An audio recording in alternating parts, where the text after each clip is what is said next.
everybody, and welcome to the webinar that's relating to these particular qualifications. It's the Advanced Diploma in Strategic People Management and the Advanced Diploma in Strategic Learning and Development. So the subject then that I'll be looking at is the unit 7C004, and that's the Business Research in People Practice. And it's a accompanying assignment that is going to be used to assess this particular unit. So what I plan to cover then is I want to start really by explaining the purpose of the unit. Then we'll move on and look at how the unit's going to be assessed, and we'll have a look at the assessment itself. In terms of what it is you're going to need to do to complete the unit and the assessment. We'll also look at what some of the key features are then of an effective business research report, just to give you some additional guidance in terms of what you're going to need to be doing.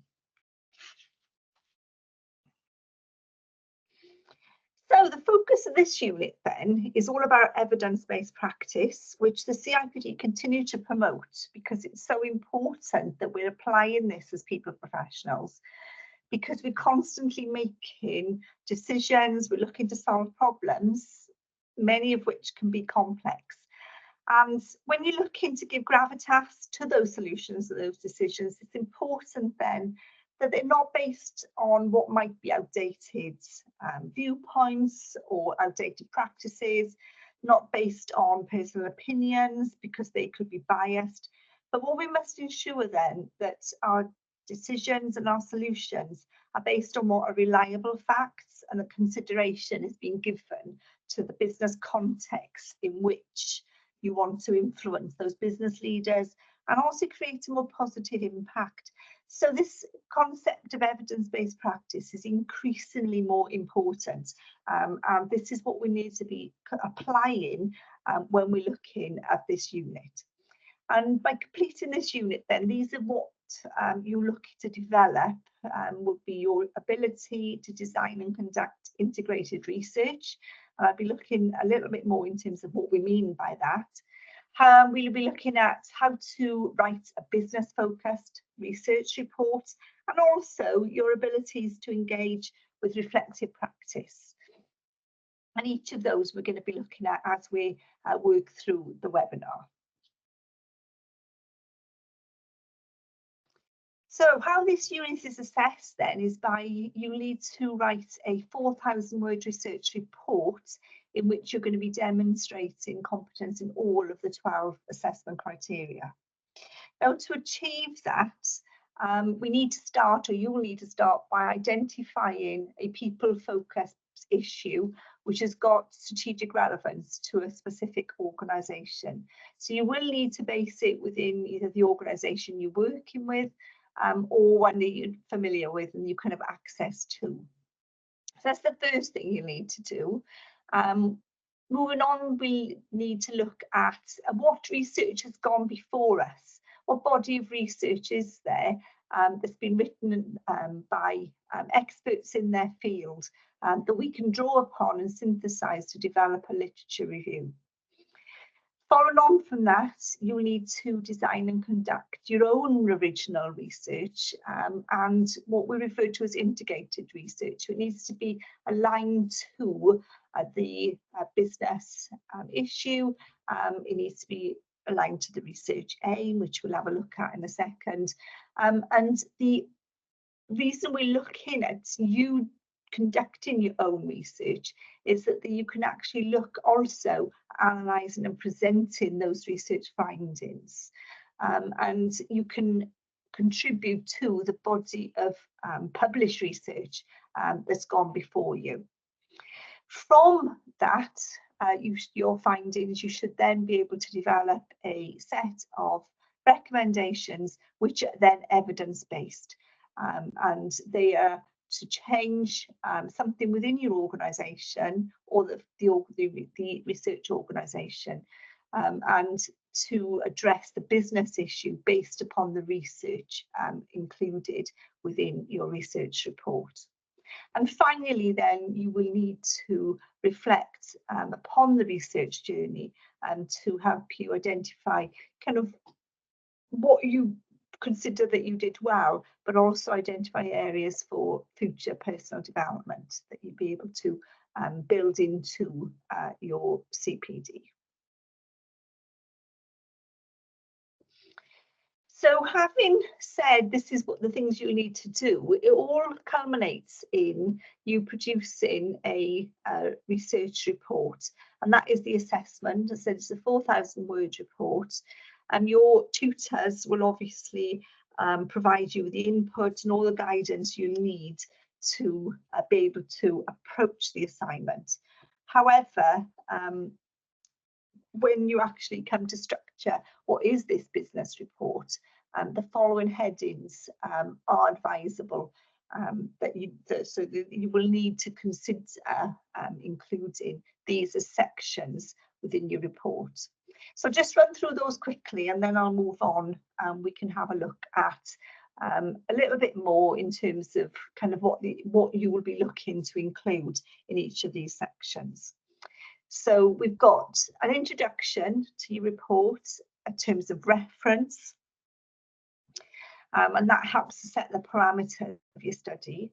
The literature review is where you're reviewing the existing published literature that's relevant to your research study and the research aim. From that, you will develop a set of research questions which will actually help then create focus to your own research. You will need to write a methodology focusing on your own primary research. And then, having collected your data, you need to find an appropriate way to present and analyse that data. You'll have a discussion section which compares and contrasts your raw data from your own primary research with that of the published literature. Your conclusion then will be a summary of the findings of the research study. You then, from that, draw a set of recommendations to address the business issue, supported by an action plan and a cost-benefit analysis. And then finally, then you will need to conduct and engage with some personal reflections upon your research journey.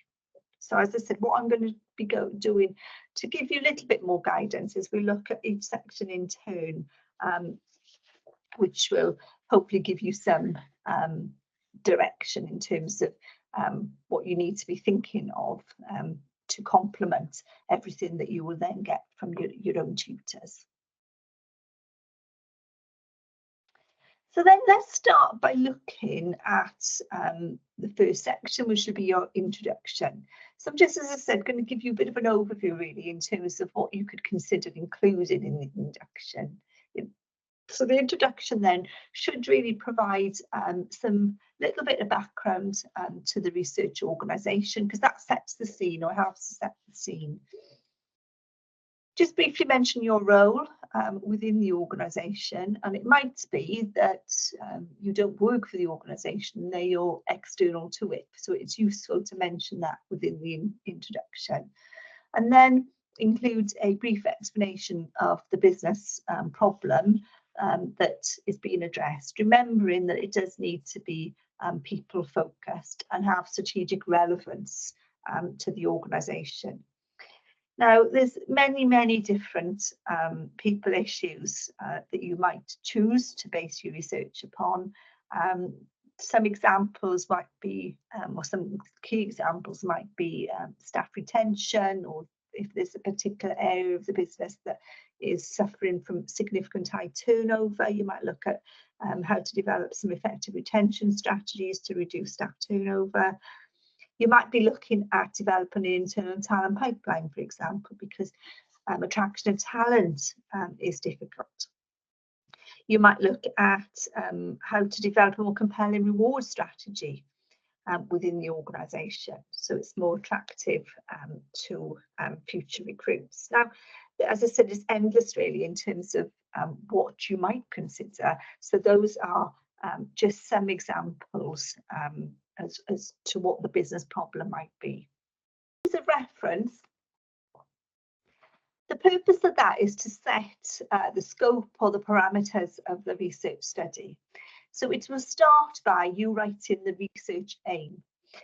And the research aim needs to be as clear and focused as you possibly can, because that really will set the direction of your study. It does take some time, I'd say, to actually come up with a very focused research aim. But it's important that you do that, because it's so easy as you're kind of moving through your research to go off at a bit of a tangent. It's easy to go down different rabbit holes. So I would say that the more focused your research aim can be in the first instance, it will help you further on into your research study. So also then, within the terms of reference, think about and just mention within there where the research is going to take place. And the reason I say that is because it might not be the entire organisation. It might be a particular department or particular section of the organisation. So it's important that you include that in the terms of reference, so it's clear as to where the research will take place, and also what the timeframes are. And it's advisable in terms of planning your research study that you also include a Gantt chart, and that can be included in an appendix to actually support the terms of reference. So the next section, so the next thing, having written your introduction, having written the terms of reference, we should then be looking at what has already been written about your research subject.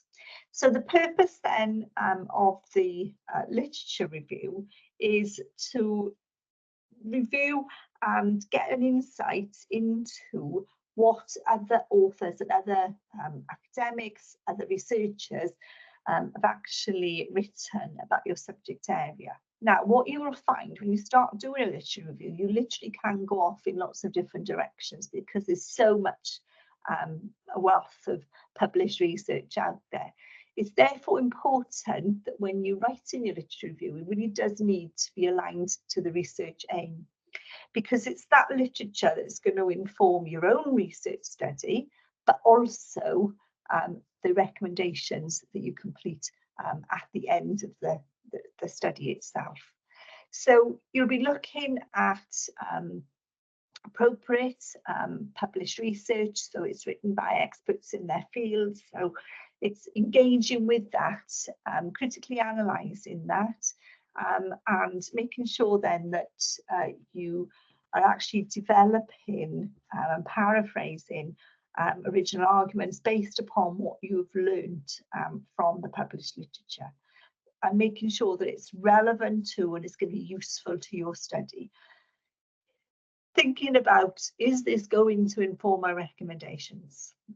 So making sure that it's quite tight in terms of what you include, but this is where you're really going to demonstrate your ability to engage with published research and critically analyse it.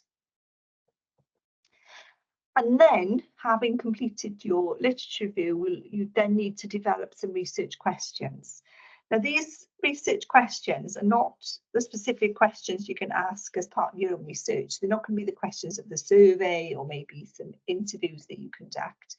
These research questions, or can be referred to as objectives, are kind of the more holistic view of what needs to be investigated. So based on what you've identified from the published literature, from that, what now going forward do you need to investigate when you do your own primary research? And again, your tutors will give you the guidance you need when writing these, but these will definitely give you a sense of focus and direction that you can to do and conduct your own research. Moving on then, the next section, talking about your research, is the methodology section. The purpose of this then is for you to explain and justify the research strategy and the research design that you're going to be adopting for your own primary research. Now, it's important that when you're conducting your research, that it is conducted by you, personally by you, and that it needs to be original research. So it needs to be research that you're conducting for the purpose of this particular assignment and this particular study. So some of you will collect qualitative data, some of you will collect quantitative data, some of you will collect both. So you'll have a mixture of both. Now, you will hopefully be given guidance by your tutors as to the most appropriate research methods to use to address your own research aim and questions. So your tutors will also guide you in terms of how you write your methodology. However, in principle, this is the kind of things you're going to be needing to look to include. So how are you going to plan and conduct your research? Why are these methods appropriate to collect a data set really that will enable you to have some robust analysis and justify those as to why they're appropriate?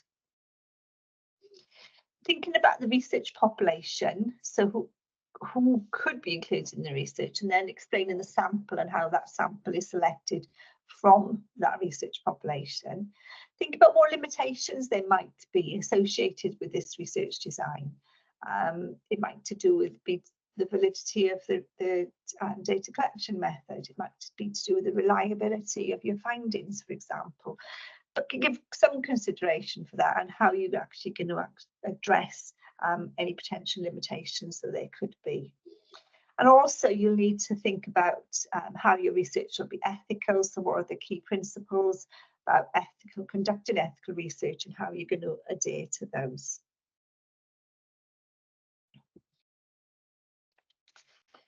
Having then conducted your own research, you then need to think about how to best analyse and present that data. Now, that will vary depending on whether you're collecting qualitative or quantitative, but you do need to find the most appropriate way to present that data. And then moving on from the presentation analysis of your own data, you'll then need to include a discussion section. And this is really important because this is where you're comparing and contrasting your own findings from your own primary research with those of the published literature. So looking at what has been said in the literature review about addressing this research aim and about this particular subject, and how your findings compare and contrast, but also thinking about the strategic significance to the research organisation. So thinking, well, what does this mean in terms of what are the implications of the research to the research organisation?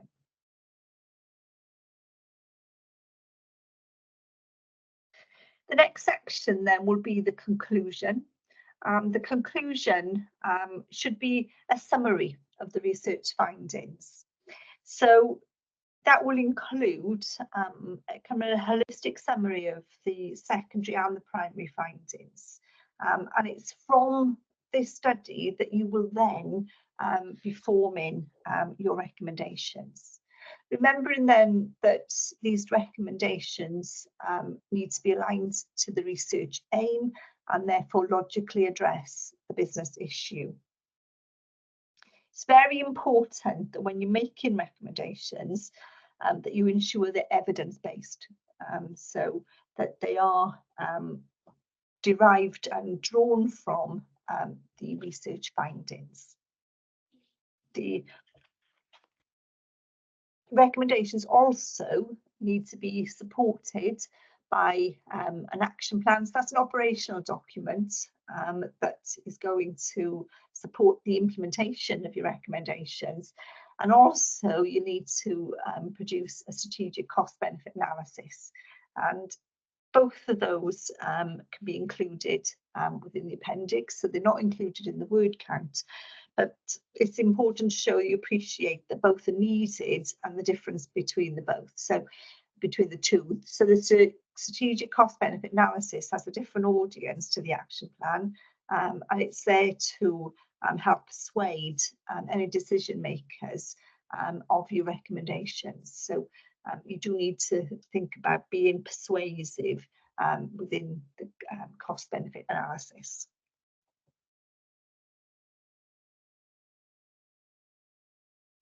And then the final bit of this assignment then is where you need to write your personal reflections. And when doing this, you need to reflect on the entire research journey. So it's not just your collection of your primary data, it's very much from the start, when you selected your subject, when you wrote the terms of reference, completion of the literature review, and so on.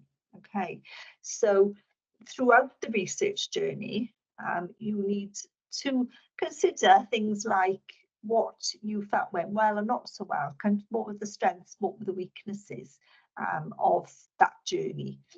What did you learn about the subject area? What did you learn about you as a researcher? And really get engaged with some reflective practice to tease out what you think you've learned. And then as a result of that learning, what do you believe you would do differently next time if you're going to complete another study of a similar nature? And then think about, well, what personal development objectives would you set yourself based upon this experience?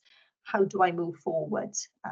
What particular areas perhaps do you think you need to develop in? And you can include those then within your CPD.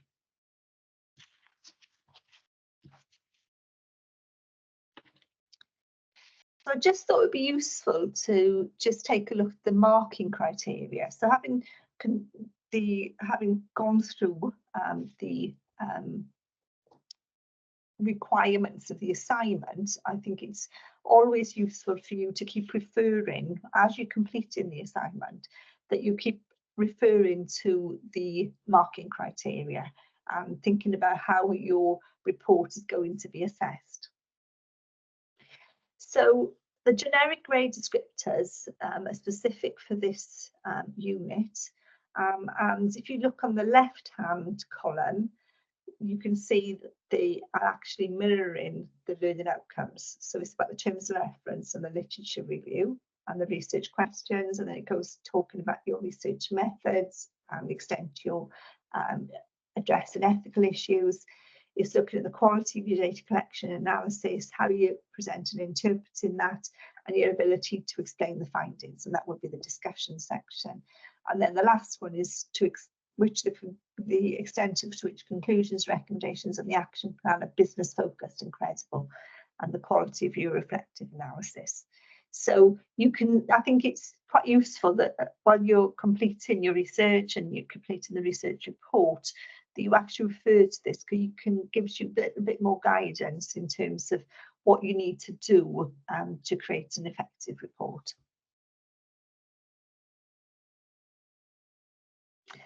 And then in terms of thinking about your report and you completing the assessment, I just thought I'd go through some final points then to just help really in terms of making sure that your research is based upon some quality, robust research, and that what you produce then is a report that's effective and evidence-based. So some important things to remember then, make sure that you clearly identify that you've got a people issue to be addressed within the organisation. Make sure then that when you write the research aim, it's clear and very focused, because that really will help you to steer you through the review of the literature, and then when you come to complete your own research. It's important to really show engagement with academic literature. Make sure that those sources are appropriate sources and they are written by experts in their field. Make sure you're referencing appropriately, correctly and appropriately. Make sure then that your findings and your discussion is clear and compelling. It needs to really show that you've considered what the findings are and the implications of those findings for the research organisation. Make sure your recommendations are evidence-based and not just kind of popped in from somewhere random. Make sure they are derived from the findings of both the literature and your own research. Make sure that those recommendations are persuasive. Support them with an action plan and a strategic cost benefit analysis. And then also think about the presentation of your work. You know, this is a professional qualification. You need to think about how can I present it in a professional manner. And finally, then think about the word count. Refer to the CIPD word count policy, but if you check with the assessment brief, because it's clearly laid out in there what is included in the word count and what isn't. Okay. I mentioned already that the action plan and the cost benefit analysis, well, that can go in the appendix, it's not included in the word count, and also the reflective practice that you do and your own reflections upon your research journey, that is not included either within the word limit. But double check so you're absolutely clear what's included and what isn't as you're working through the assessment. So that's the end of this webinar. Thank you so much for taking the time to listen. And I hope you found that it's useful as you work through the unit and the assessment. And on top of that, I really hope you enjoy completing this research and that you find that you get a lot out of it, and also it becomes beneficial for your organisations as well. So again, thank you very much, and I wish you well. Bye-bye.